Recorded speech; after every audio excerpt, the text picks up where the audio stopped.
Hello everyone, I'm Debbie Stewart, the owner of RH Bond Funeral Directors in Stoke Ferry, and I just wanted to tell you my story. I've worked in the funeral industry for 10 years for two independent family funeral directors, and both were male dominated.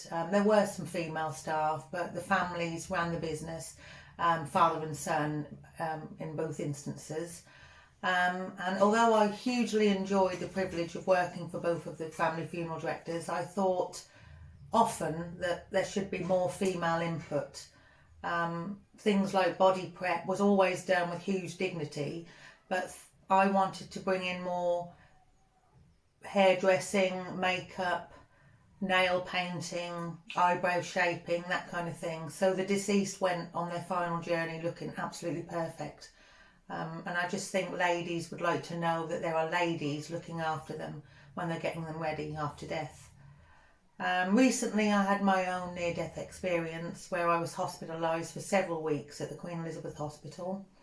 And it was during that hospital stay that I decided to start planning my own funeral.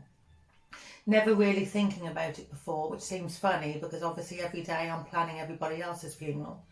I was told that I was possibly 48 hours away from death, so I started to put the wheels in motion and actually my wishes down on paper. I mean, a sure thing is death happens to all of us, so I thought I should plan my own funeral so my family at least had an insight into what I wanted and they weren't going to be left when I passed away with not knowing what I wanted. So I think more and more people need to think about this and not treat death as a taboo subject. Planning is the best thing, because obviously families I see who haven't had any forward thinking and planning are left with having no idea of what their loved one might want.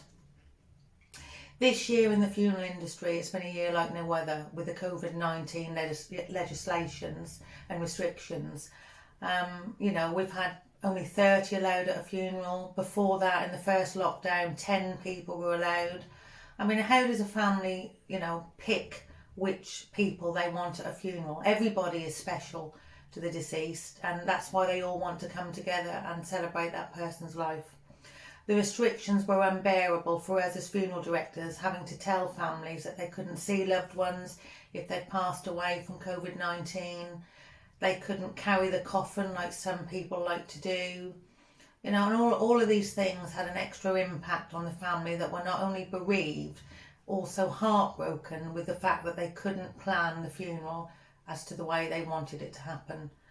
Hopefully now we're coming towards the end of restrictions, and we've heard this morning that from the 17th of May the 30 no longer applies to funerals. So hopefully we are getting there and things will be brighter for the families moving forward. Thank you.